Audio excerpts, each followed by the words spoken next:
Oke, balik lagi bersama Vira dalam Ngopi, Ngobrol Pilkada Karawang. Hayu milih. Luar biasa, masih semangat terus teman-teman muda, perempuan muda Karawang. Namanya saja sudah muda, semangatnya harus muda. Oke, baik. Kalau tadi kita berbicara tentang pengawasan, bagaimana partisipatif dalam pengawasan. Nah, kita mau ngobrol tentang penggunaan hak pilih nih, Kang Teh. Nah, kan kalau misalkan dilihat dari partisipasi nih ya, jatuhnya partisipasi masyarakat penggunaan hak pilih dari pemilu kemarin. Pemilu kemarin mah di luar, melebihi target maksud saya. Target nasional itu 77,5%. Dan kemarin untuk pemilu 2019 kita mencapai 80%. 80 lebih. Betul, tapi itu pemilu ya Akang Teteh ya. Nah kalau pilkada 2015 itu terakhir kurang lebih 66, betul 60 sekitar. Pokoknya kita harus sampai target 11% kurang lebih. Aduh, bagaimana tuh Kang untuk mengatasi penggunaan hak pilih, apalagi dalam partisipasi masyarakat di tengah pandemi COVID-19. Dari Bawaslu sendiri seperti apa pandangannya? Jadi kalau menurut Bawaslu partisipasi pemilih itu bukan hanya berdasarkan angka saja pemilih yang datang ke TPS, tapi bagaimana masyarakat ini juga berpartisipasi dalam pengawasannya menegakkan demokrasi sesuai dengan peraturan perundang-undangan. Nah, terkait dengan peningkatan partisipatif, ini kan memang dalam masa pandemi ya, cuman KPU perlu meyakinkan lagi kepada masyarakat. Kemarin melalui simulasi itu sesuatu bentuk yang menurut saya sangat apresiasi lah terhadap KPU. Betul. Bahwa terkait dengan penerapan protokolnya itu sangat patuh. Sangat patuh ya, memang masih ada beberapa catatan, tapi saya kira itu bisa diatasi lah. Bisa diatasi oleh KPU, oleh nanti para petugas di KPPS, di TPS nanti itu.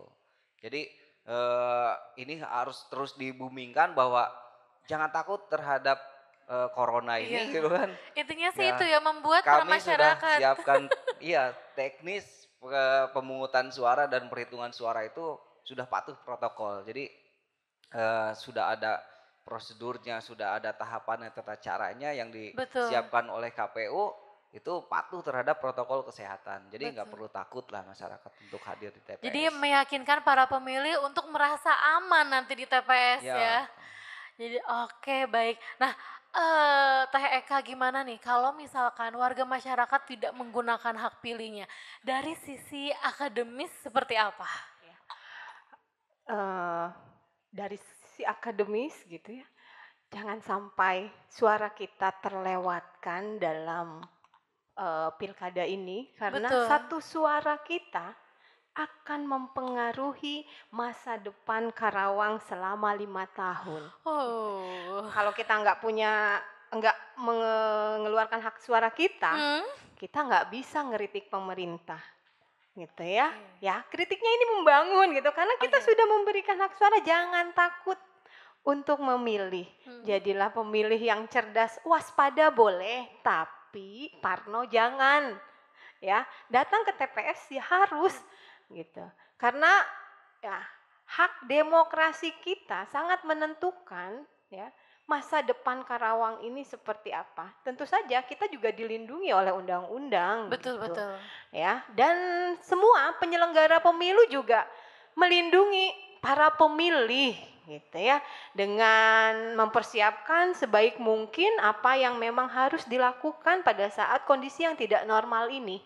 Jadi jangan takut, kita boleh merasa cemas ya, waspada boleh, tetapi jangan parno. Pokoknya bagaimana peran serta kita ya dalam berpartisipasi aktif itu mencerahkan kepada masyarakat yang takut datang ke TPS. Jangan sampai pada saat tanggal 9 Desember ini takut gitu ya.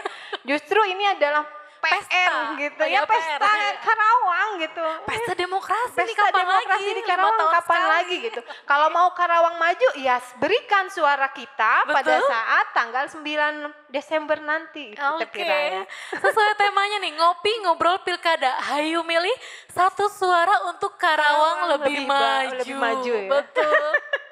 Iya. Jadi jangan takut teman-teman, tetap datang ke TPS 9 Desember 2020. Karena memang dari penyelenggara sudah disiapkan seaman mungkin untuk protokol kesehatannya ya Teh ya. Betul Teh Pira, selain itu juga jangan lupa ya. Jika beredar tadi Panwas ini kan, tadi kata Kang Roni bilang, kita nggak bisa masuk ke ranah yang privat. Betul, betul. Ya, ketika ya black campaign atau money politik dilakukan, betul, kita nggak tahu nih gitu ya. Tetapi ya khususnya teman-teman aktivis perempuan yang ada di sini, yuk mari kita menjadi pemilih yang cerdas Teh Pira.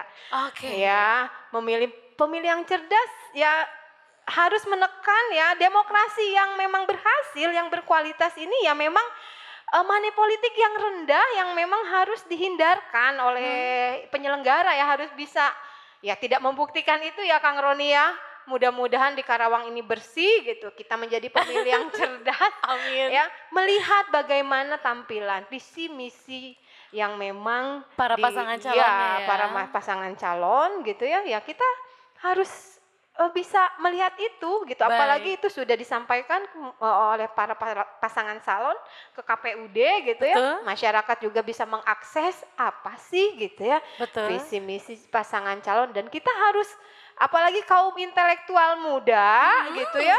Khususnya di sini semua nih. Ya betul, harus bisa gitu melihat ya bagaimana pasangan calon ini memarketkan diri mereka gitu. Betul. Melalui visi misinya, karena ini yang akan bisa kita tuntut ketika mereka sudah menjadi pimpinan di Kabupaten Karawang ini. Apa yang mereka janjikan. Kalau di masyarakat biasanya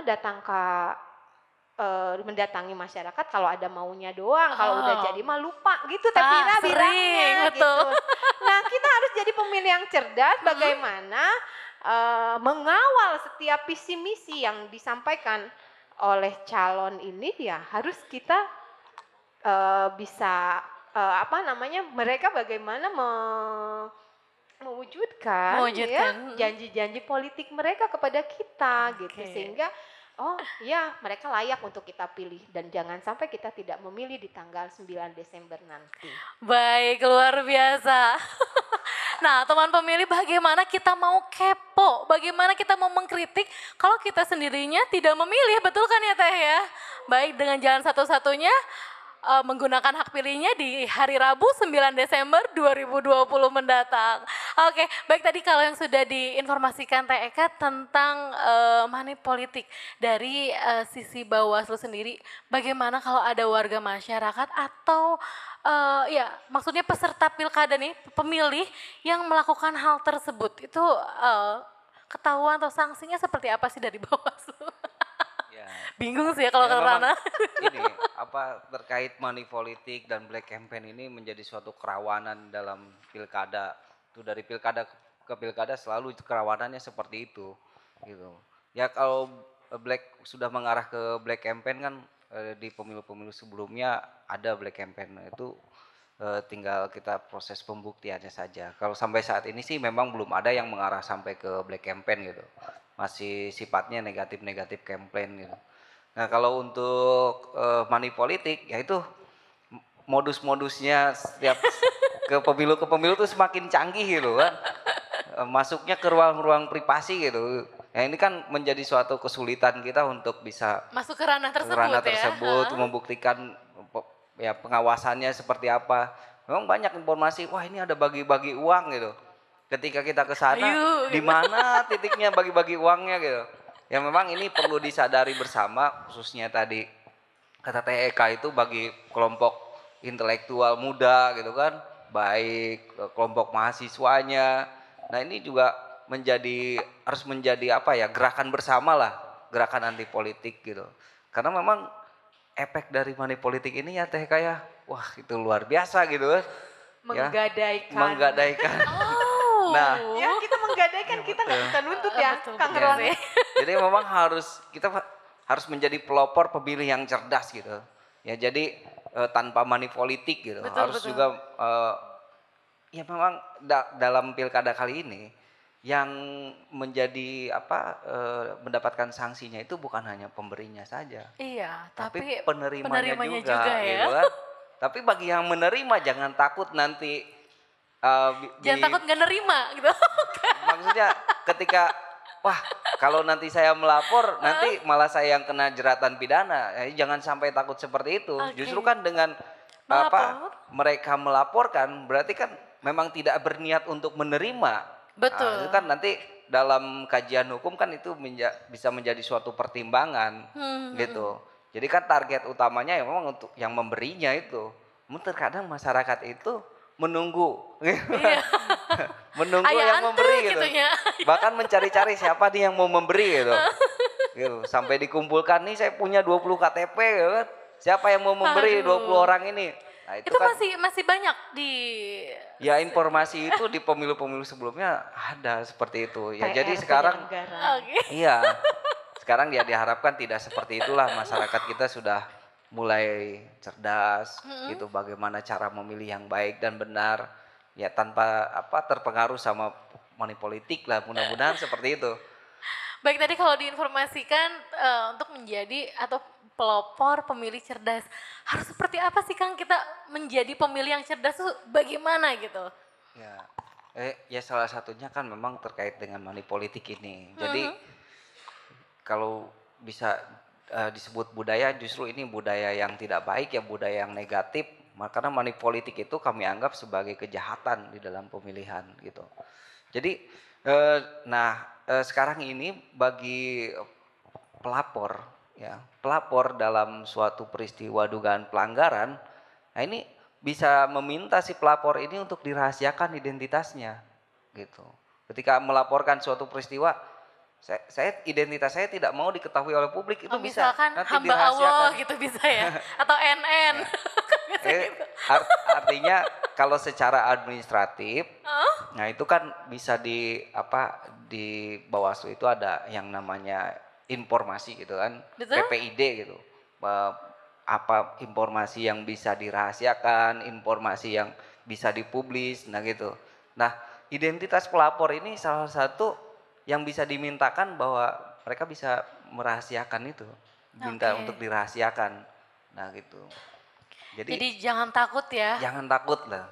Nah, terhadap pelapornya, terhadap saksi-saksinya. Kalau minta dirahasiakan ya kami rahasiakan. Itu sampai akhir tidak akan dibuka bahwa siapa pelapornya, siapa saksi-saksinya, seperti itu. Oke, luar biasa sekali dari para Kang Roni. Boleh saya minta tepuk tangannya? Jadi teman-teman pemilih perempuan muda di sini juga harus aktif. Jangan takut, mangga silahkan laporkan ke Bawaslu. Yang tadi sudah diinformasikan cara melaporkannya gimana Kang? Boleh ke email ya, boleh juga ke Facebook atau Instagramnya Bawaslu untuk pelaporan hal-hal yang berkaitan tentang pelanggaran Pilkada 2020 ini, mangga. Nanti bisa untuk ditutup juga ya, misalkan ini Vira mau melapor tapi nggak mau ada yang tahu atau gimana gitu. Jadi tinggal dikasih namanya catatan. Mohon informasi ini identitas saya dirahasiakan. Itu pasti akan dirahasiakan. Tenang, jadi aman ya Kang Aman. ya. Oke, luar biasa. Baik, tadi sudah dijelaskan tentang hak pilih, benar-benar penggunaan hak pilih di Karawang juga harus ditingkatkan guna untuk partisipasi Karawang lebih baik lagi. Maka dari itu teman pemilih semua, teman-teman yang ada di sini semua jangan lupa juga follow akun media sosialnya KPU Karawang dan Bawaslu Karawang untuk mengetahui informasi banyak. Ada Instagram, Facebook, Twitter, web, dan juga bisa subscribe di YouTube KPU Karawang. Karena untuk meningkatkan partisipasi masyarakat nih, TK dan Kang Roni, kita sedang mengadakan lomba mural dan film pendek. Hayu milih temanya. Jadi teman pemilih semua di sini atau teman-teman aktivis muda di sini jangan lupa ikutan karena sudah buka pendaftarannya dari tanggal 20 sampai 25 November. Oke baik, Vira akan kembali lagi di segmen terakhir. Kita akan membuka tanya jawab. Jadi siap-siap teman-teman yang ada di sini untuk kepo-kepo untuk tanya-tanya sama narasumber kita yang hebat ini, Teh Eka dan Kang Roni. Baik, kembali lagi bersama Vira di Ngopi Ngobrol Pilkada Karawang. Hayu milih! Terkait PTPS Kang yang ingin saya tanyakan, karena saya mau daftar tapi terhalang oleh usia saya kurang 25 tahun, itu apa yang mendasar pegawai PTPS harus berusia 25 tahun? Dan yang terakhir, terkait sekolah pengawas partisipatif, nah setelah diadakannya sekolah pengawas partisipatif, tindak lanjut untuk kader-kader yang telah melakukan SKPPS itu apa?